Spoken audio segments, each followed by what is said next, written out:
बिस्मिल्लाहिर्रहमानिर्रहीम, अस्सलाम वालेकुम। आप देख रही हैं मुझे मेरे यूट्यूब चैनल पर और मैं मुज़म्मिल अवान हूँ। इस्लामाबाद हाई कोर्ट ने इमरान खान साहब के खिलाफ तौहीन अदालत केस में तौहीन अदालत का शोकॉज नोटिस खारिज कर दिया और इमरान खान साहब की माफ़ी कबूल कर दी।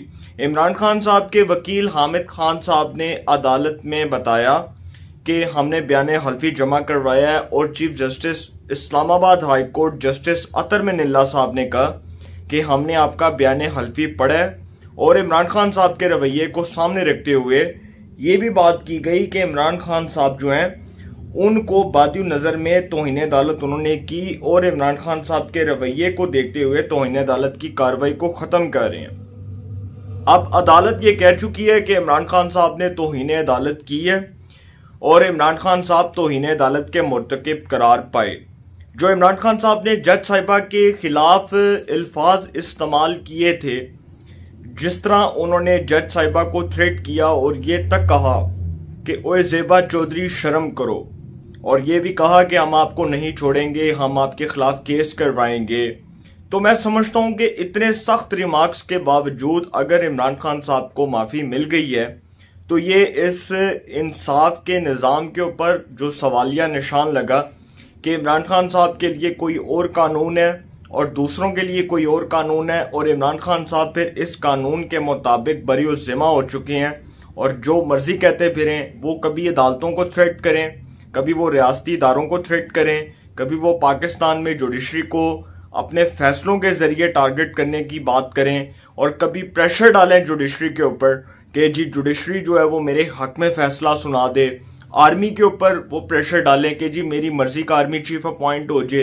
रियासती इदारों के ऊपर प्रेशर डालें कि जो बात मैं कहूँ, जो स्टेटमेंट मैं दूँ बिल्कुल वैसे ही काम हो। तो ये एक जो इमरान खान साहब का माइंडसेट है, अभी तक वैसे इमरान खान साहब को इस बात का क्रेडिट ज़रूर देना चाहिए कि उनको अभी तक इस पूरे प्रोसेस के अंदर बहुत सक्सेस मिली है, क्योंकि जिस तरह से वो इल्ज़ामात लगाते हैं और जिस तरह से वो किरदार कशी करते हैं और जिस तरह से वो थ्रेट करते हैं, प्रेशर डालते हैं, इमरान खान साहब जो है जी उनको इस बात का क्रेडिट देना चाहिए कि वो अपनी जो है ना ज़ुबान से अपनी कही हुई जो बात है उसके मुताबिक वो अपने मनपसंद जो फैसले हैं वो फिर हासिल करने में कामयाब हो चुके हैं और इमरान खान साहब जो हैं उनका प्रेशर फिर एक बार काम कर चुका है। अब यहाँ पर जो एडिशनल अटॉर्नी जनरल हैं उन्होंने इमरान खान साहब के खिलाफ जो इस्लामाबाद हाई कोर्ट ने ये कार्रवाई ख़त्म करने की बात की है और शोकॉज नोटिस जो है उसके ऊपर उसको खारिज कर दिया गया और इमरान खान साहब की माफ़ी कबूल कर दी गई। इसके ऊपर एडिशनल अटॉर्नी जनरल ने शोकॉज नोटिस खारिज करने की मुखालफत की है और उन्होंने कहा कि निहाल हाशमी, तलाल चौधरी, दानियाल अजीज़, यूसुफ रज़ा गिलानी साहब, इन सब के जो नाअहली केसेस हैं वो अदालत के सामने हैं और इन सब को नाअहली की सज़ा सुनाई गई। तो उसके ऊपर जी chief justice Islamabad high court justice Athar Minallah साहब ने कहा कि आप इन फैसलों की हमायत करते हैं, आप इन फैसलों को डिफेंड करते हैं। अब यहाँ पर सवाल ये बनता है कि चलें मान लिया कि जी एडिशनल अटॉर्नी जनरल इस बात के ऊपर इसरार कर रहे होंगे कि जिस तरह बाकी पिछले फैसलों का हवाला दिया गया वो अदालतों के ही फैसले हैं ना, और फिर अदालतों की डायरेक्शंस भी बहुत डिफरेंट हैं कि अदालतें पहले इमरान खान साहब के हक में फ़ैसला दें और जो माजी के फ़ैसले हैं वो सियासतदानों के ख़िलाफ़ आए हों। तो ये प्रेसिडेंट जो मिसाल कायम हो रही है अदालतों के अंदर, अब इसके ऊपर भी सवाल उठ रहा है कि क्या इमरान खान साहब इस निज़ाम के लाडले हैं। वो कहते हैं ना कि वो मेरे ज़हन में वो बात आ रही थी कि वो आह भी करते हैं तो हो जाते हैं बदनाम, इमरान खान साहब तौहीन भी करते हैं तो चर्चा नहीं होता। और आप यकीन करें कि जब से इमरान खान साहब ने ये सारी बातें स्टार्ट की हैं, जब से वो ये नैरेटिव बना रहे हैं कि इदारों को थ्रेट करो, रियासती इदारों को थ्रेट करो, अदालतों को थ्रेट करो और अपनी मर्जी के मनपसंद फैसले ले लो, और उसके बाद वो काफ़ी हद तक तो उनको कामयाबी मिल चुकी है। लेकिन एडिशनल अटॉर्नी जनरल जो हैं उन्होंने अगर इन केसेस का हवाला दिया है कि जी माजी में उन सियासतदानों को चूँकि डिसक्वालीफाई किया गया तो फिर इमरान खान साहब को भी उसी आइन और कानून के फैसले के मुताबिक डिसक्वालीफाई किया जाए, लेकिन उसमें इस्लामाबाद हाई कोर्ट जो है अब वो ये बात करे कि जी आप इन फैसलों की हमायत करते हैं जो माजी के फैसले थे। भाई हमायत की तो बात ही कोई नहीं कर रहा। जब आपकी अदालतें, जब आपकी अपर कोर्ट, अदालत उज़्मा, सुप्रीम कोर्ट खुद इन सियासतदानों को नाअहल करार दे चुकी है, तो इसका मतलब यह है कि फिर लोअर कोर्ट का जो अपना जो एक वर्डिक्ट है, जो अपना डिसीजन है, वो इससे बिल्कुल मुख्तलिफ है। तो फिर आप तौहीन अदालत के कानून को ख़त्म तो कर रहे हैं, बहुत अच्छी बात है कि आप तौहीन अदालत के कानून को ख़त्म कर दें और आप उससे जान छुड़ा लें। लेकिन जब पार्लियामेंट काम करना शुरू हो जाए, जब पार्लियामेंट जो है वो इस किस्म के इख्तियारात को इस्तेमाल करना शुरू हो जाए, तो फिर अगर उनको अदालतों में चैलेंज किया जाए तो फिर दोबारा से ये बात उठेगी कि इमरान खान साहब के लिए जी कानून तब्दील कर दिया गया और दूसरों के लिए जो है वो कानून अभी तक वही लागू किया जा रहा है। तो ये जो चीज़ें हैं, ये निज़ाम इंसाफ के ऊपर अभी तक का जो निज़ाम इंसाफ जो इमरान खान साहब को मुहैया किया गया, उसके ऊपर बहुत बड़ी बड़ी उंगलियां उठ चुकी हैं और बड़े शदीद तर तहफ़्फ़ुज़ात हैं आम शहरी को कि अगर इमरान खान साहब के लिए भाई पाकिस्तान में कोई और कानून बनाना है तो फिर इस पाकिस्तान को बनाना रिपब्लिक बना दें, फिर इस पाकिस्तान को बनाना स्टेट बना दें। और इमरान खान साहब के लिए जो कि आप अगर ये बातें हो रही हैं, मुझे नहीं पता अब हो रही हैं, लेकिन ये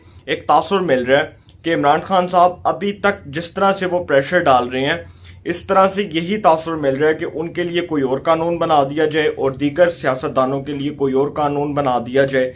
लेकिन ऑलरेडी उनके खिलाफ तो कानून बना है, उनको इतनी इतनी सजाएं मिली। ये इमरान खान साहब का कहना था ना कि इनको एनआरओ मिल गया। भाई कौन सा एनआरओ मिला? आपके दौर में इनको जेलों में डाला गया, आपके दौर में इनके खिलाफ मुकदमात बनाए गए, 2-2, 3-3 साल ये जेल में रहे। क्या 2-2, 3-3 साल जेल में रहना एनआरओ होता है? और उसके बाद जब वो जेलों से आए, उसके बाद भी इन मुकदमात का सामना किया। 5-6 साल बाद जाकर ये मुकदमात ख़त्म हुए। एहसन इकबाल के खिलाफ जो मुकदमा चला वो कितने साल से चल रहा है? 4 से 5 साल से चल रहा है।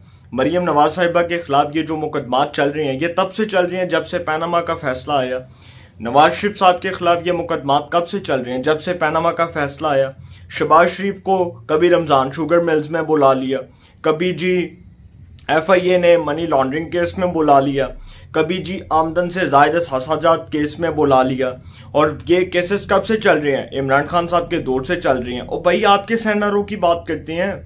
नेशनल रिकन्सिलिएशन ऑर्डिनेंस की बात करते हैं। ये कहते हैं कि जी परवेज मुशर्रफ ने इनको एनआरओ दिया, और वही परवेज मुशर्रफ को तो इन्होंने इक़्तिदार से बाहर निकाला। तो वो बेवकूफ़ था कि वो इनको एनआरओ देता, और अगर उसको इक़्तिदार से ना निकालते तो वो इक़्तिदार पर काबिज रहता, और वो मुल्क की जमहूरियत का तो वैसे ही सवा सत्यानाश कर गया था। और अब इमरान खान साहब ये बात करें कि जी इनको एनआरओ मिल रहा है, और अभी भी वो उन्होंने कहा, ये स्टेटमेंट दिया, ये जो मरियम नवाज साहिबा के हक में लाहौर हाई कोर्ट से फैसला आया पासपोर्ट से मुतल्लिक कि उनको पासपोर्ट जारी किया जाए, इस हवाले से इमरान खान साहब ने लाहौर हाई कोर्ट के फैसले को क्रिटिसाइज किया और कहा कि लाहौर हाई कोर्ट ने जो है इनके हक में फैसला सुना के इनको जी एक और एनआरओ मिल गया। भाई एनआरओ तो आपको मिला, ये तो केसेस के सामने अपनी बेगुनाही साबित करने के लिए गए, ये तो अदालतों के सामने अपनी बेगुनाही साबित करने के लिए गए। आपने तो खुद एनआरओ लिया और आपको एनआरओ मिला।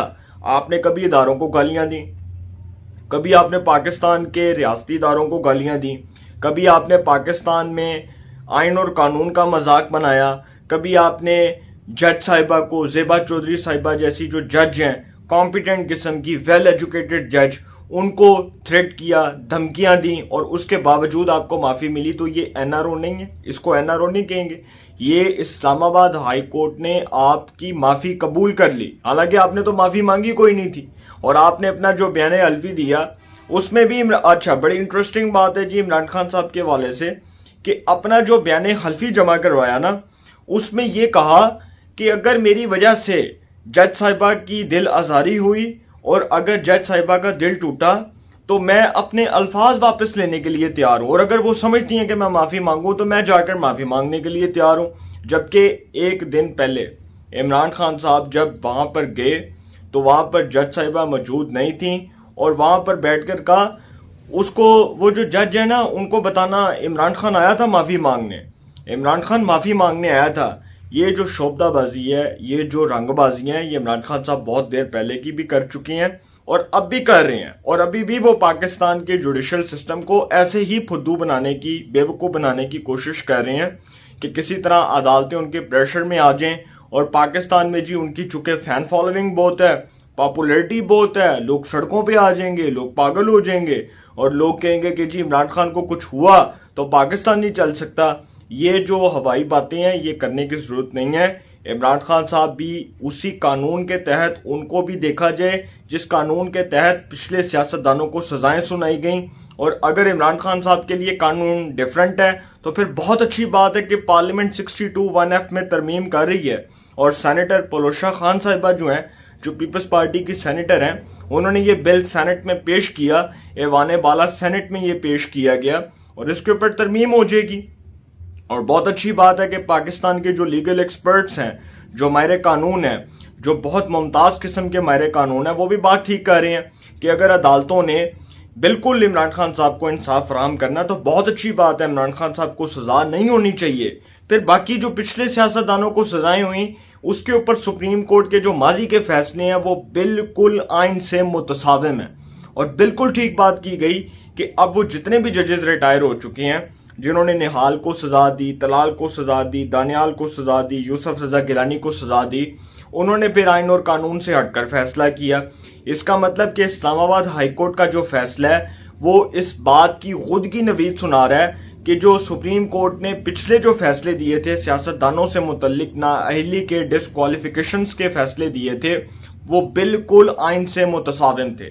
इसका तो मतलब हम यही बात करेंगे ना, तो फिर जी चीफ जस्टिस ने कहा कि हम तो इन अदालत का नोटिस डिस्चार्ज करके कार्रवाई खत्म कर रहे हैं। ये लार्जर बेंच का मुतफिका फैसला है, बहुत अच्छी बात है जी। लार्जर बेंच ने फैसला कर लिया है कि इमरान खान साहब को तो इन अदालत केस में सजा नहीं होगी और वो जितनी मर्जी गालियां दें, वो जितना मर्जी प्रेशर डालें, वो जितना मर्जी इदारों को थ्रेट करें, वो आज़ाद दंदनाते फिर रहे हैं। और आप देख रहे हैं कि ये सिस्टम चल रहा है और ये सिस्टम चलता रहेगा।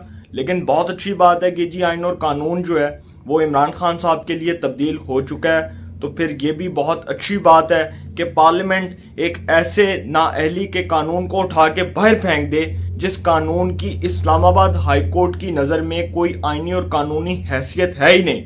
बहुत अच्छी बात है कि पार्लियामेंट उसमें 62(1)(f) में तरमीम करे और 62(1)(f) से मुतल्लिक सुप्रीम कोर्ट ऑफ पाकिस्तान का डिसीजन नवाज शरीफ के और जहांगीर तरीन के नाअहली केस के अंदर कि इनको फॉरएवर डिस्क्वालीफाई कर दिया जाए, ताहयात डिस्क्वालीफाई कर दिया जाए, लाइफ टाइम डिस्क्वालीफाई कर दिया जाए।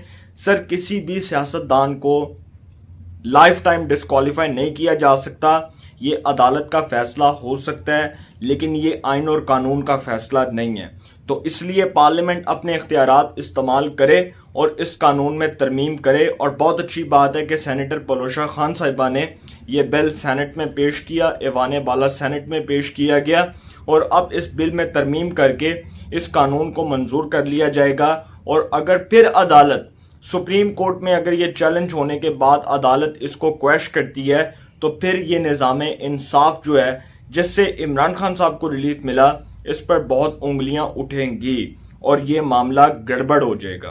तो इंशाल्लाह जी एक नए सेगमेंट के साथ फिर मुलाकात होगी। अपना बहुत ख्याल रखिएगा। आला निगहबान।